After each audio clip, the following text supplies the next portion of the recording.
The EcoSport, Ford's most compact SUV, is a revitalised package in this revised form, aimed more precisely at the fashionable needs of city-bound but adventurous buyers. With smarter styling, a completely upgraded cabin, improved infotainment provision, and at the top of the range, a fresh four-wheel drive option paired with an efficient 1.5-litre turbo diesel engine. If you're looking for a small supermini-based crossover and haven't considered this car in the past, it's now worth a second look.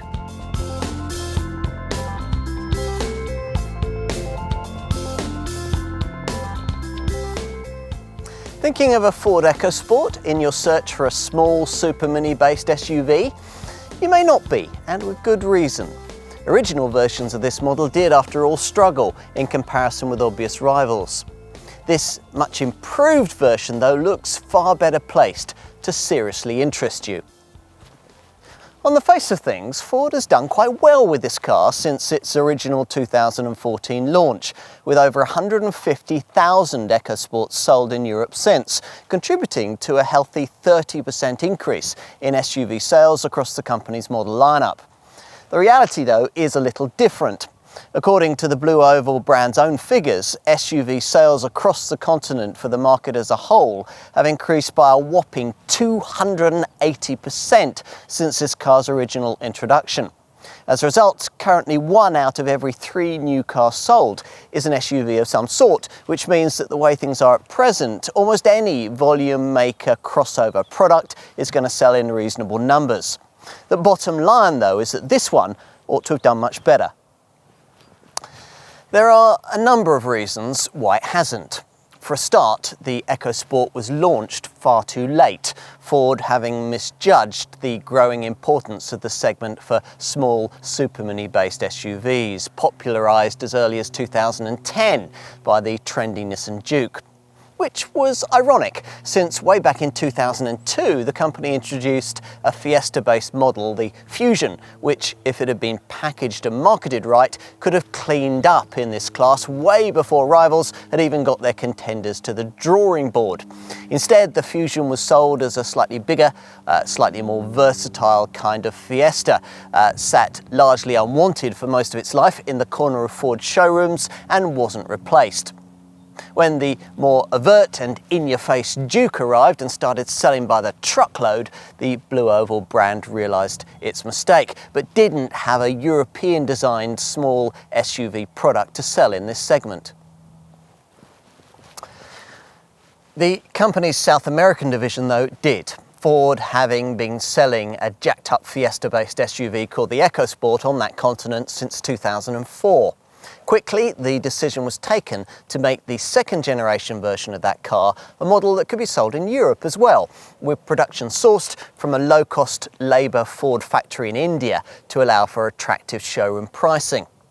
In the rush to get this model to market, though, there was little time to tailor it for the needs of European buyers, and the result was a car that fell below customer and media expectations in terms of ride handling and cabin quality.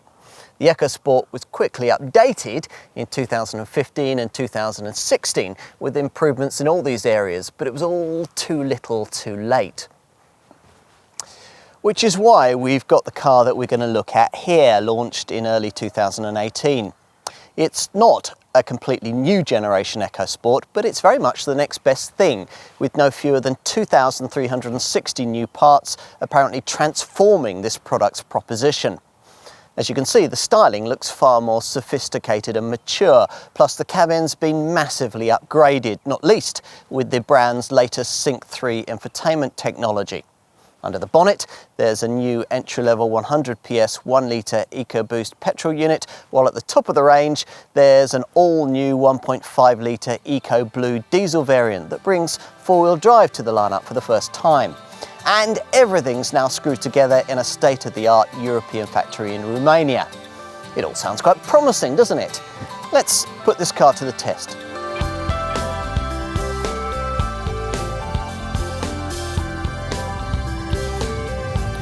The news that this car is based on a Ford Fiesta should certainly set you off in a positive frame of mind when it comes to the drive-on offer. The issue though is one of exactly what would happen to a Fiesta if you gave it a relatively lofty 190 millimeters of ride height, 136 kilograms of extra weight and a chunky high riding body. After all, even Ford's chassis engineers aren't miracle workers, something which was fairly evident from the driving experience served up by this car in the form delivered to us at its original 2014 launch. In that earlier guise, this crossover gave its customers a brittle ride, plenty of cornering body roll, and virtually no enthusiasm for dynamic driving whatsoever. It was all quite disappointing from a brand with such a heritage in handling excellence. Quite a lot of this was down to the fact that the original version of this model was essentially a South American product rushed to the Western market before Ford's Belgium-based senior chassis experts had had a proper chance to fine-tune it for European roads. As soon as the engineers at the company's Lommel test track just west of Antwerp got hold of the car, things started to change and significant suspension updates were introduced in both 2015 and 2016. Most of the work that the team put in, though, was saved for the facelifted design that we're testing here. Obviously, they couldn't do much about the fundamentals, the basic torsion beam rear suspension setup, or the fact that this car runs on the rather old B-car platform of a 2008 generation Fiesta. But just about every dynamic element that could be changed has been. Springs, dampers, steering, even the ESP stability control. It's all been tinkered with and tested not only at Lommel, but more importantly on typically appalling British roads. The result of these efforts is a decent difference in the way this car drives, but perhaps predictably it falls short of transforming the end product. Let's start with the positives. The fact that the consistent and well-weighted electromechanical steering is way better than before. The brakes are also impressive, with a degree of assistance that's just about right for this class of car. And if you opt for a manual model, the gear shift is sweet and precise. Ultimately though, what could be achieved here was rather limited by the high, boxy shape, a big contributing factor to the way the car feels uncomfortable with sudden directional changes at speed. True, pacey cornering around tight bends can be undertaken with less body roll than was the case previously, but the stiff springing necessary to make that possible delivers ride quality that continues to fall below class standards, noticeably firm and prone to rather crash through ruts and tarmac tears. As you can perhaps imagine, adding larger 18-inch wheels or the stiffer sports suspension you get on top ST-line models doesn't help matters here. As for traction through the turns, well actually that's quite reasonable unless you push the car a lot harder than a typical customer ever would, something that the rather over-enthusiastic ESP stability control system prevents you from doing anyway. In short, you won't be finding excuses to throw this car about, so it's just as well that the dynamic standards amongst rivals in this class are so relatively mediocre. That's starting to change though, and Ford knows it must do much better with the next generation version of this model. At least highway cruising refinement is perfectly acceptable, marred only by a bit of wind noise around the door mirrors. You'll want to know about engines, and the news is good here. There's finally a good reason to buy this car with diesel power, thanks to the addition of a new 1.5 litre EcoBlue 125 PS turbo TDCi unit at the top of the range. We'll get to that in a minute. And perhaps more importantly, there's a new entry-level petrol power plant, a 100 PS version of Ford's 1 litre 3-cylinder turbo EcoBoost unit. This at last replaces the wheezy old 1.5 litre normally aspirated petrol engine that propped up the previous lineup. Most EcoSport customers though will continue to opt for that 1 litre EcoBoost power plant in the 125 PS form that we've chosen for this test, which is the engine you have to have if you want the option of going for the 6-speed automatic gearbox that we're trying here. Unusually, this auto box actually improves performance, taking over a second from a sprint time that with a stick shift would see you to 62 miles an hour from rest in 12.7 seconds on the way to a 111 mile an hour maximum. As before, this little 3-pot EcoBoost engine can also be had in perkier 140 PS form, though paying more for the extra power translates into disappointingly little in terms of extra performance. The figures here see 62 miles an hour reached in 11.8 seconds en route to 116 miles an hour, which probably says quite a lot about the fact that the older tech underpinnings of this car make it significantly heavier than most of its rivals. That tells, of course, when it comes to performance. A rival Citroën C3 Aircross with just 110 PS gets to 62 miles an hour nearly half a second quicker, thanks to its 120 kilogram curb weight advantage. Earlier I mentioned diesel power and the fact that there's at last a properly modern turbodiesel TDCi engine available for those wanting it. Unfortunately, this doesn't replace the previous normally aspirated old-tech 1.5 TDCi 100 PS unit that the EcoSport has campaigned with since its original launch, an engine that even Ford would rather we didn't promote too heavily. So we'll do no more than mention that this feeble, noisy power plant remains in the model lineup and move swiftly on to a TDCi engine that is worth talking about, the willing, torquey EcoBlue turbo unit I mentioned previously. Now this develops 125 PS, making possible a 10.9 second 0 to 62 mile an hour time that's over 3 seconds quicker than the normally aspirated diesel variant. More importantly, the TDCi EcoBlue version has 300 Newton meters of torque. That's nearly double what you get with the EcoBoost petrol engine, making possible an 1100 kilogram brake towing capacity, which means that for the first time, EcoSport ownership will be a possibility for those wanting to tow small caravans and trailers. Something that would also be of great help in this regard is the four-wheel drive system that you have to have with the EcoBlue engine. It's not available elsewhere in the range and works with a more sophisticated rear suspension setup. We've previously always been told by Ford that 4x4 traction was irrelevant in the SUV B segment. Well, apparently not. This intelligent all-wheel drive setup is particularly sophisticated, continually measuring how the wheels are gripping the road surface and, in line with changing tractional needs, able to make changes to the torque split in under 20 milliseconds. That's 20 times quicker than it takes to blink. Up to 20% of the power on offer can be sent to either axle based on the grip available. Now this won't make the EcoSport into any kind of off-road vehicle, but it'll certainly make the car more sure-footed through the next snowy snap. Should you find yourself on an unmade track, you'll be glad of the fact that the 190mm ride height is significantly higher than with other SUVs in this class. That's also the major reason why this Ford can wade through water up to 550mm deep, a depth that other B-segment SUVs couldn't even think about tackling. The other off-road stats aren't quite as encouraging though. An approach angle of 21.0 degrees, a departure angle of 33.3 degrees, and a ramp breakover angle of 23.3 degrees. But of course, figures like those will be a complete irrelevance for typical EcoSport owners, who will be more interested to know about this car's aptitude for the urban jungle, a terrain you'll be able to tackle from a raised driving position over 115mm higher than that of a Fiesta. That's not something you can take for granted in a small SUV these days. In fact, most rivals feel disappointingly super mini-like from behind the wheel. Not this one. If you can live with the ride and handling caveats I mentioned earlier, there's plenty to like here as you thread through small traffic gaps you might not as easily have been able to see in a conventional small hatch, and the eager EcoBoost engine spins away beneath your right foot. True, the magazines might warn you away from EcoSport ownership, but a significant number of potential buyers could end up very much liking this car. We can understand why they might.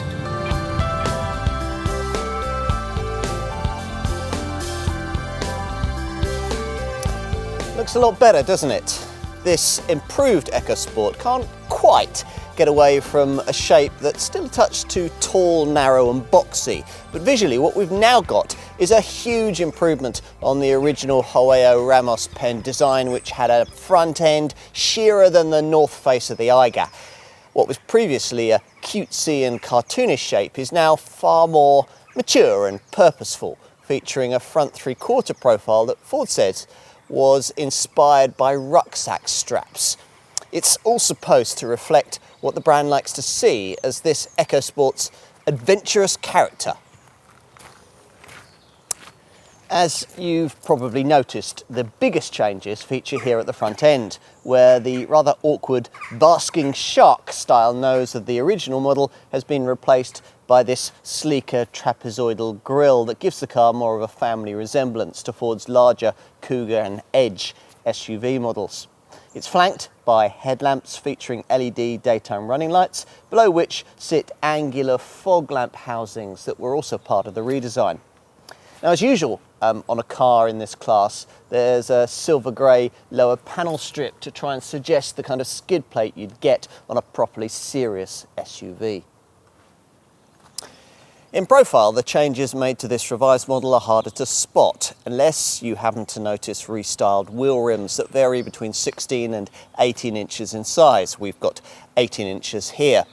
Ford's designers have resisted the temptation to add in the black plastic-clad wheel arches that you get with many rivals in this segment, but that kind of finishing does decorate the lower sill line. Plus, above entry-level trim, you get the roof rails that now seem to be an almost obligatory feature on a model in this segment. And talking of trends, Ford has got with the one that sees buyers in this sector wanting to order their small SUVs with contrast-coloured roofs.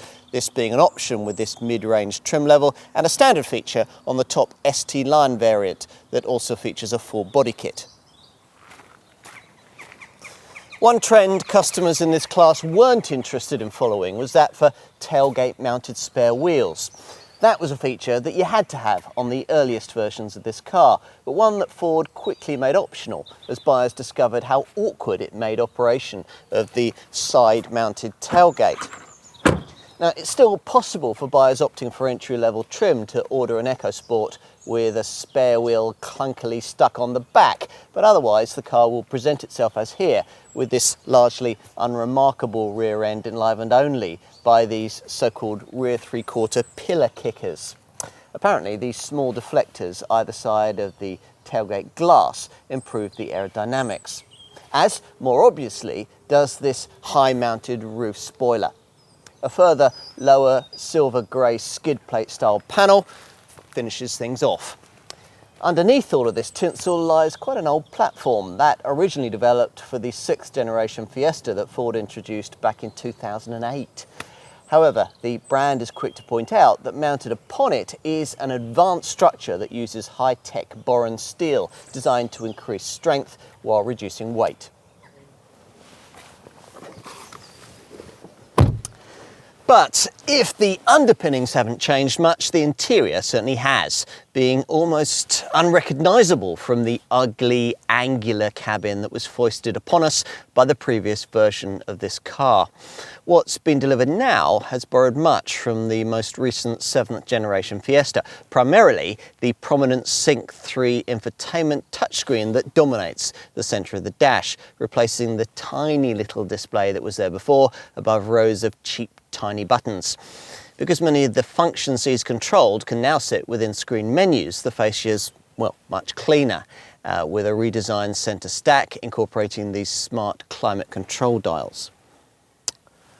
The instrument binnacle you view through this smarter, higher quality 3-spoke steering wheel is very different too, with its 2 main dials separated by a 4.2-inch monitor. This provides the expected trip computer functions, but in addition also delivers a digital speedometer, a compass, and information on audio and phone settings. Now, it all contributes to a different level of cabin sophistication that's emphasised by the much higher quality trimming. The doors, for example, get soft touch faux leather panels, as well as shiny piano black inlays that also feature above the glove box and around the base of the centre stack. There's adjustable interior lighting too that can be set to one of 7 different colours. And the revised seats also look smart, featuring part leather trim with classy contrast stitching, providing you avoid entry-level trim.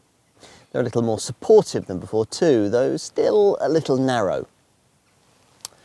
That's all welcome, as is the ease with which it's possible to get comfortable thanks to a wide range of wheel and seat adjustment. In a sector full of rivals that often don't feel very SUV-like at all once you get inside, it's refreshing to report that this Ford has a properly raised crossover class driving position, which is a boon when you're trying to negotiate tight city streets. Unfortunately though, these thick A-pillars do rather obscure your view at junctions. Rear three-quarter vision is a little compromised too, the small rear side windows hampering your over-the-shoulder vision. So on an entry-level variant, it's almost essential to pay the extra for the optional rear parking sensors. Earlier, I mentioned the new Sync 3 infotainment setup. Let's tell you a little more about that. If you can stretch beyond entry-level spec, which gives you a 6.5-inch monitor, you get this 8-inch screen, including navigation. Both setups feature the proper rotary volume and zoom controls that some rival systems have unwisely dispensed with. Smartphone mirroring via Apple CarPlay or Android Auto is part of the Sync package. So is voice activation, something it's worth trying to master so that you can take advantage of the system's impressive one-shot command functionality that allows you to work it using simple phrases like, "I need a coffee," "I need petrol," "I need to park." That way, you'll be able to easily locate nearby cafes, petrol stations or car parks and find destinations like train stations, airports and hotels. The optional B&O Play audio system that we've been trying here is also built into the package, a thumping 10-speaker, 9-channel, 675-watt setup that you'll find hard to resist once you've tried it. Cabin practicality is another EcoSport's strong point. There's a useful recess ahead of the gear lever, plus twin cup holders with a coin tray by the conventional handbrake, with another recess just behind that. The glove box is of a reasonable size, big enough to incorporate an optional CD player if you still want to play some of your old plastic discs. Just above it is a ledge for smaller items. The cubby by the driver's right knee is almost useless, but we appreciate Ford's foresight in not forgetting to include a slide-out tray beneath the front passenger seat and this overhead compartment for your sunglasses. Avoid entry-level trim, and between the seats you also get this deep storage box incorporating a lift-out tray with a pen clip and topped off by a sliding armrest. Two rather over-prominent USB sockets also feature at the bottom of the centre stack. Inevitably, there are a few issues, things we'd want Ford to look at for the next generation version of this model. The cruise control buttons on the steering wheel are a bit fiddly, and the gear shift paddles fitted behind it on this automatic model are some of the tiniest we've ever seen. Plus, the centre dash touchscreen sometimes attracts reflections, and the ventilation vents just behind it freeze your fingers if you linger too long on the controls. We mentioned build quality earlier on. Well, the glove box lid and the door handles let the side down a little here, but what's important is that the bits that you regularly interact with, the wheel, the gear knob and the indicator stalks, for example, all feel significantly more upmarket than is the case with many rivals. Onto rear seat space. Getting in isn't especially easy as the door aperture is quite narrow. But once inside, you'll find the back of an EcoSport a surprisingly pleasant place to be, thanks not only to the high, airy roofline, but also to the fact that the rear seats are set slightly above those in the front for a better view out. The rather narrow body creates a slight issue when it comes to cabin width, but then you're being rather over-ambitious if you think you'll comfortably be able to seat 3 adults across the back seat of any SUV in this class. A trio of kids, though, will be fine, aided by this relatively low centre transmission tunnel. As I've just suggested, headroom is better than most rivals provide. In fact, this is one of the few crossovers in this class that a 6-foot adult would be comfortable sitting in the back of, though the caveat here is that you might find the headspace to be a little more compromised if you opt for the extra cost powered sunroof. That's where the kind of reclining backrest that early versions of this model featured would be useful. This is now absent, as is the kind of useful sliding seat versatility that you get on rivals like Renault's Captur. What the designers have remembered to include is a 12-volt socket, though instead of being placed logically on the back of this centre console box, it's been buried away in this little side cubby that can only be accessed by the right-hand seated occupant. There's a similar compartment on the other side of the car, but just for stowage. Other places to stow small items include seat back pockets and these rather small cup holders in the doors.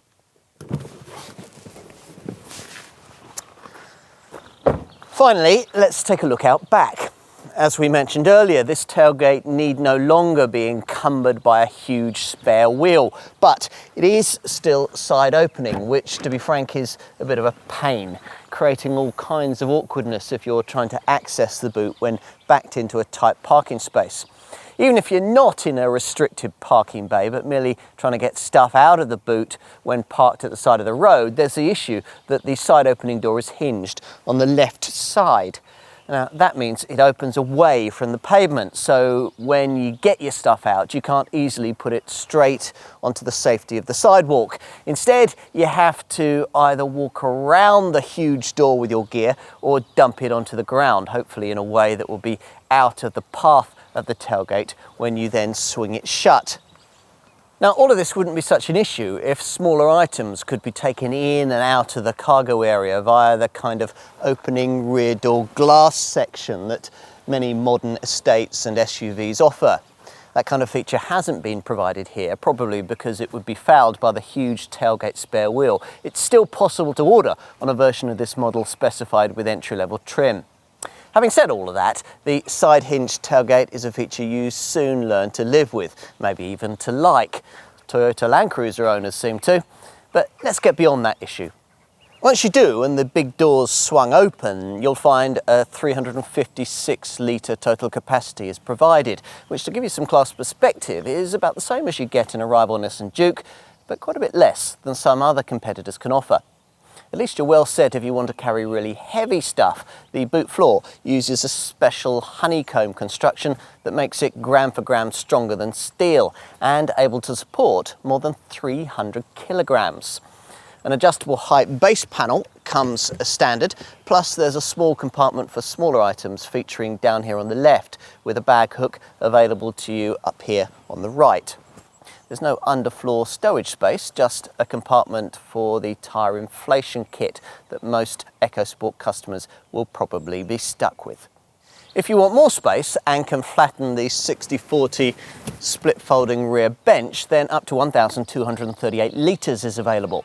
There's no fold flat front passenger seat option, but transport of bulkier stuff will be aided by the way that the smart aluminium roof rails can be combined with optional crossbars to enable bikes and roof boxes to go up top quite easily.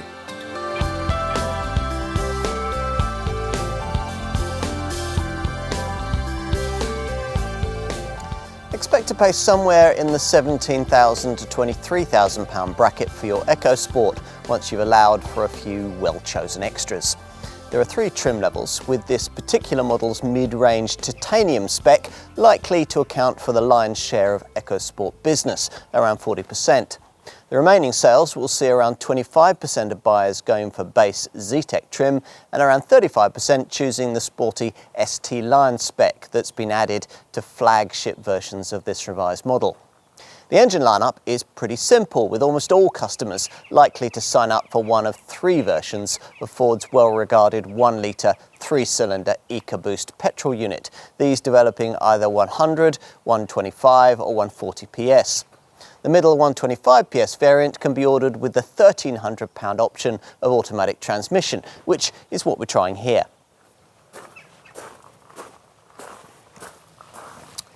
If you've a budget of at least £18,500 to spend on your EcoSport and cover a higher than average annual mileage, it might be tempting at first glance to consider the 100 PS 1.5 TDCi diesel version. But to be frank, we'd suggest you avoid this rather feeble, noisy carryover engine. If funds permit, the diesel option that is now worth considering is the new 125 PS 1.5 litre TDCi EcoBlue unit. You have to have this engine with Ford's intelligent all-wheel drive system. In fact, it's the only power plant in the lineup that can be ordered with a 4x4 drivetrain.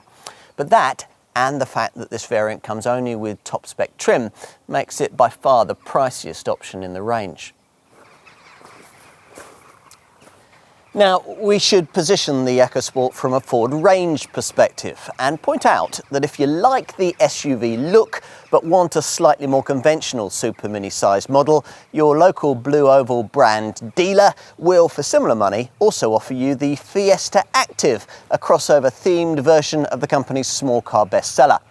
Those urban-based folk liking the SUV theme but needing something even smaller can also opt for an active version of the company's KA Plus city car for a few thousand less. And of course, if you want something bigger and Ford badged in the SUV line, there's always the brand's successful Cougar range to consider. But you'll need almost £23,000 for the least expensive version of one of those. On to the value proposition that EcoSport pricing represents. As usual, for proper comparisons, you'll need to be comparing apples with apples by looking at B-segment supermini-based SUVs, rather than the C-segment family hatchback-based crossovers that Ford targets with its larger Cougar model. In other words, if it makes more sense, cars in the Nissan Juke segment rather than the Nissan Qashqai class. Now, having mentioned the Juke, we'll start our comparisons there and also consider the rival model whose engineering that Nissan shares, Renault's Captur. If you're shopping at the foot of the EcoSport range, you'll find that both the Nissan and the Renault could save around £1,000 or so, but neither car can match this Ford's infotainment provision or its slightly more raised driving position. These things will be important attributes for likely buyers. But of course, these people are also being targeted by a whole range of other volume car makers in this segment. The Volkswagen Group offers similarly priced Volkswagen T-Cross and Seat Arona models. Then there's the PSA Group, who'd like you to consider either the Peugeot 2008, Citroën C3 Aircross or the Vauxhall Crossland X. Volume versions of the Peugeot and the Vauxhall, which both cost about the same as this Ford, can be rather bland, but the spacious Citroën C3 Aircross is tempting and would be more so if it was better built and its looks were less of an acquired taste. Comparable versions of that Citroën could save you up to £2,000 on this EcoSport. Arguably though, the Ford is more media savvy, and things like that matter in this segment. Two other rivals that can't match this Ford for media connectivity include Suzuki's Vitara and Mitsubishi's ASX, both of which cost a similar amount in their most mainstream comparable guises. The Korean makers also offer strong contenders in this class, in the form of the Kia Stonic and the Hyundai Kona. In both cases, though, you'll need to dress these two models up quite a bit to give them the overtly SUV-like demeanour that this Ford has in its DNA. As for pricing, the Kia looks a little cheaper than an EcoSport at first glance, but with a comparably modern engine will cost you about the same as this Ford. As for an equivalent Hyundai Kona, well, that'll actually cost you a fraction more. Talking of shelling out more, you could easily find yourself paying in the region of around £1,500 more than Ford is asking here if you were to go for comparable versions of segment rivals like Vauxhall's Mokka X, Jeep's Renegade, Suzuki's SX4 S-Cross and Mazda's CX-3. Fiat's contender, the 500X, will also cost you more if you reject it in its slow, inefficient base 1.6-litre petrol form and instead choose an engine more comparable with the performance and frugality you'll get with Ford's EcoBoost technology. Of course, there are cheaper small SUVs in this class from the real bargain brands that would save you decent money over an EcoSport. SsangYong's Tivoli, for example, which could save you up to around £3,500 or more, though that price gap would be much reduced if you equipped a Tivoli to EcoSport levels. And much of the price difference that then remained would be eroded over the duration of your ownership period by higher running costs and lower residuals. Broaden the scope of your search, and you could even theoretically get yourself a comparable car of this kind in the really affordable £11,000 to £13,000 bracket if you went for a Suzuki Ignis, really too small for family use, or a Dacia Duster, a much clunkier proposition for urban driving. But let's get to the bottom line here, which is that whatever you pitch against it, the value proposition of this Ford will probably end up looking pretty strong, especially once you've taken dealer offers into account. If, having considered all of that, you conclude that it is an EcoSport that you really want, you're going to need to know just how generous Ford has been with the standard specification. Well, let's see.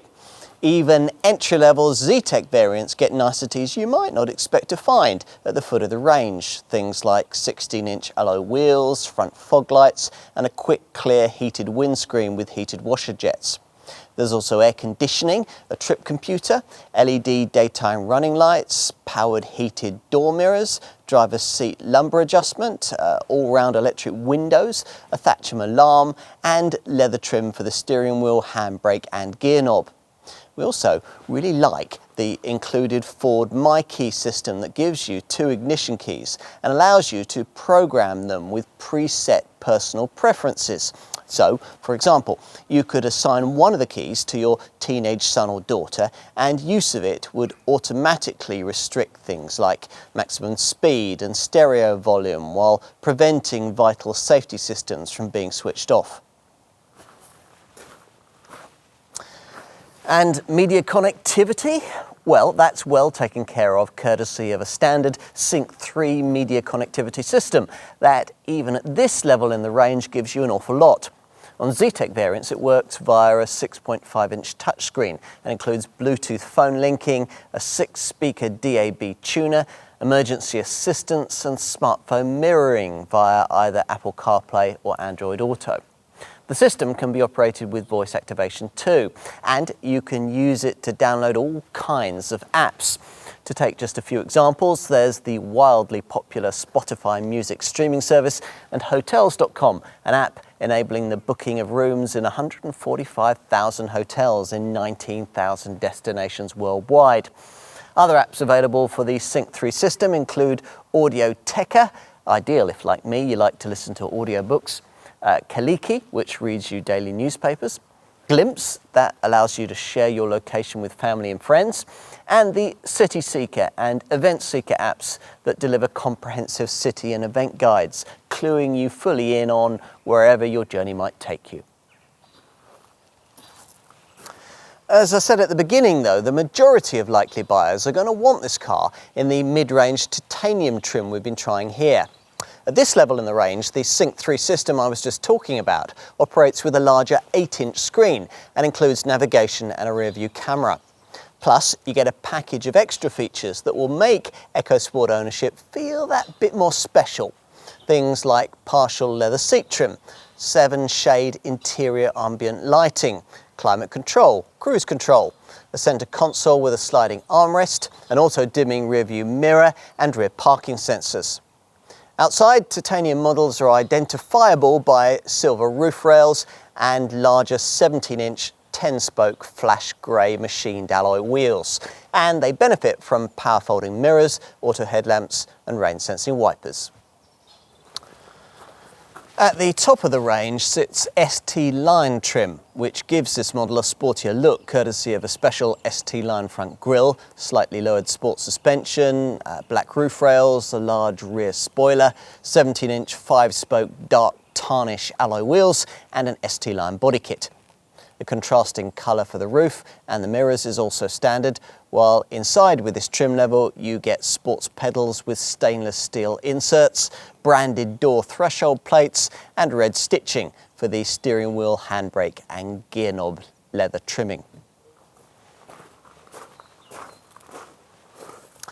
On to options. Now, it's worth pointing out that, as is so often the case, you won't be able to specify much of the really important stuff if you limit yourself to entry-level spec. Stretch up to the middle of the range and titanium trim though, and you can avail yourself of the 2 features that Ford is making most noise about with this improved model. First up is the B&O Play 10-speaker 675-watt premium audio system, which promises so-called 360-degree sound. And on a titanium spec EcoSport variant, you'll probably also want to tick the box for the contrast colour roof and door mirror option that I mentioned was standard with that top ST Line spec level. With a titanium trim derivative though, the 4 roof colour options you get at the top of the range are reduced to just a couple: shadow black or frozen white. And annoyingly, if you opt for either one of them, you'll have to do without the roof rails that would otherwise be standard. What other options ought you to look at? Well, we'd consider the Comfort Pack, which gives you heat for the front seats and steering wheel. And we might also look at adding in a sunroof, rear privacy glass, a CD player, front parking sensors and keyless entry. Avoid entry-level trim, and 2 styles of larger 18-inch alloy wheels will be available to you. Oh, and bear in mind that if you order this car in any colour other than blazer blue or race red, you'll have to pay extra for it from the range of premium or exclusive body colours. We've got an exclusive silk colour here. What else? Well, titanium buyers will also be offered a titanium luxe pack, which gives you full leather upholstery, HID headlamps and heated front seats. Those limited to base Zetec trim might want to consider adding in rear parking sensors, but will probably be less likely to pay extra for navigation, given the ease with which a navigational app can be downloaded through the Sync 3 system. By the way, one key advantage of sticking with Zetec spec is that it's the only trim level in the range that gives you the option of specifying any kind of spare wheel, though unfortunately this has to be mounted clunkily on the outside of the tailgate, which isn't ideal. Talking of practical additions, you might also want to look at a detachable tow bar, a boot liner, wind deflectors and the usual carpet mats and mud flaps. Roof rails can also be added, and you might additionally want a bike carrier or a roof stowage box. Enough with extras, let's take a look at standard safety provision. The thing that rather gives away the reality that this isn't an all-new generation design is the fact that it can't be had with many of the camera-driven safety features that you'll find with more recently introduced rivals. So you'll look in vain on the spec sheet for things like autonomous braking and lane departure warning. Some compensation here though lies in the fact that every EcoSport comes as standard with the potentially life-saving emergency assistance setup that competitors would make you pay extra for. In the event of an accident, this system will automatically call the rescue services to summon assistance anywhere you might be in Europe. It's also worth mentioning that a blind spot information system is available at extra cost, one of those setups that warns you if, on the move, you're about to dangerously pull out in front of another vehicle.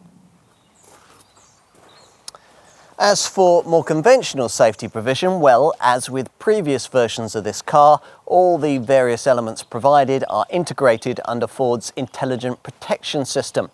This gets as many of the electronic safety features as possible talking to one another to ensure a coordinated response should you get out of shape or try to drive your EcoSport into something solid.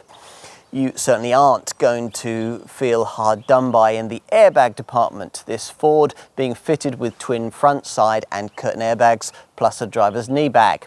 The seat belts feature load limiters and pre-tensioners, plus there are anti-submarining seat bases and Isofix child seat mountings on the outer rear seats. The not so good news is that the boxy shape of this EcoSport resulted in a so-so 58% Euro NCAP test result for pedestrian safety, so don't step out in front of one. Fortunately, plenty of thought has gone into how owners can avoid collisions in the first place. And to that end, there's all the usual expected aids for braking, traction and stability control. Plus you get tyre pressure monitoring and standard hill start assist to stop you from drifting backwards on uphill junctions.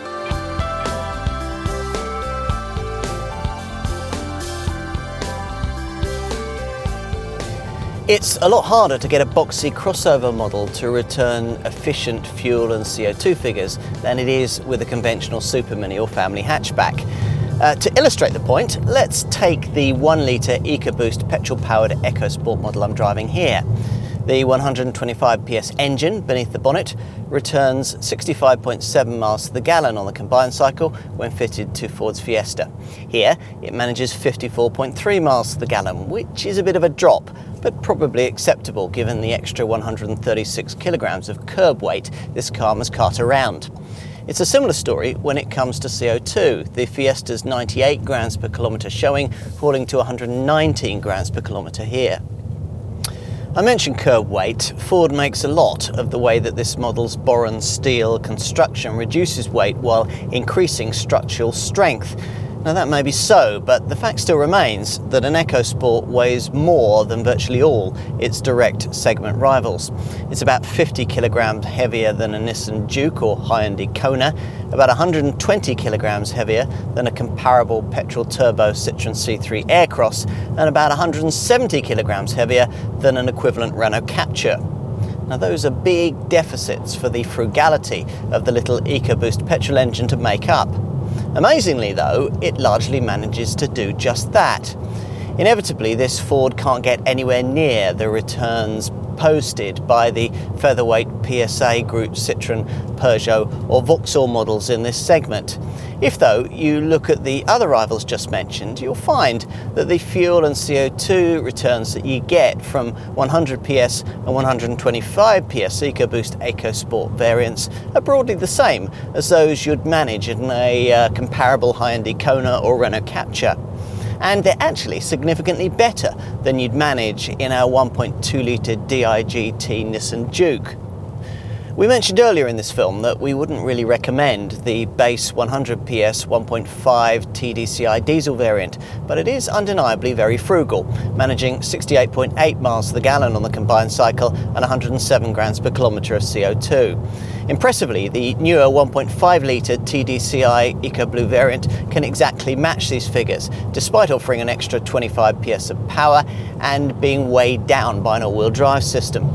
Ford has put in a great deal of work into the EcoBlue unit to make these figures possible, using clever water-air charge cooling for more efficient combustion, an integrated intake manifold for optimised engine breathing, and a high-pressure fuel injection system for more precise fuel delivery. Of course, whatever EcoSport variant you choose, the biggest determining factor influencing your efficiency returns will be you. There's no efficiency score system on the infotainment screen to help you here, the kind of thing that some rivals offer, but you do get the usual gear shift indicator on the dash, and a stop-start system is fitted across the range to cut the engine when you don't need it, stuck in traffic or waiting at the lights. What else? Well, residuals should be par for the mainstream contenders in this class. In fact, Ford says that according to figures from independent industry experts, this facelifted EcoSport should be worth between £725 and £1,675 more than an equivalent version of the pre-facelift version after a typical 3-year, 30,000 mile ownership period. The warranty is the usual 3-year, 60,000 mile package, extendable to a 4th or a 5th year for not a lot extra. Plus, you get a year's roadside assistance included too. As for insurance groupings, well, to give you an idea, this 1 litre 125 PS EcoBoost model is rated at Group 12E. The 140 PS 1 litre EcoBoost ST Lion variant would attract a Group 14E rating, and the 100 PS 1.5 litre TDCi diesel is rated at Group 11E. When it comes to booking your EcoSport in for a checkup, you can do this online through the My Ford portal.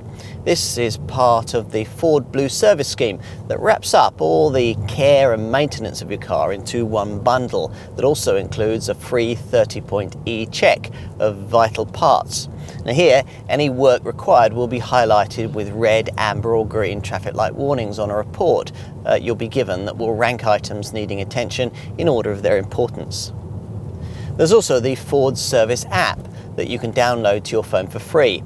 It lets you locate your nearest dealer to make maintenance bookings. Plus, as a bonus, the app can help you find petrol stations and even has a Park Me feature that remembers where you left the car to save hunting for it in busy multi-stories. The fuel and CO2 figures for the 140 PS version of the 1 litre EcoBoost variant are the same as those for the lesser powered versions.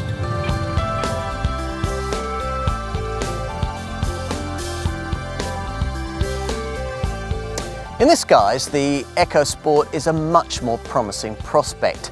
It looks a more serious product and is in almost every respect.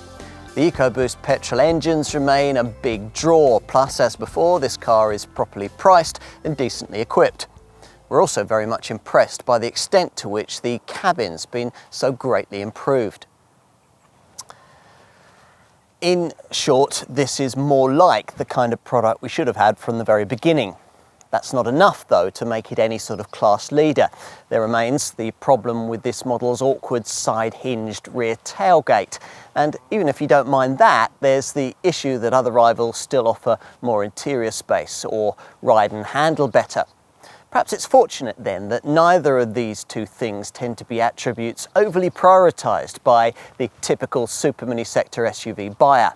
These people often attach greater importance to things like media connectivity and a more overtly SUV-like demeanour, both areas in which this Ford could appeal over its key competitors. At the wheel, you'll sit higher than you probably would in that alternative B-segment SUV model you've maybe been thinking of, and interact with a clever Sync 3 media system that'll connect you better. Typical dealer deals may also leave you more money for that all-important product personalisation that you'll probably want. Ultimately, it's been hard for Ford to get round this model's fundamentally South American origins. In this form, though, rivals will at last have to start taking the EcoSport seriously. It is finally a very credible contender.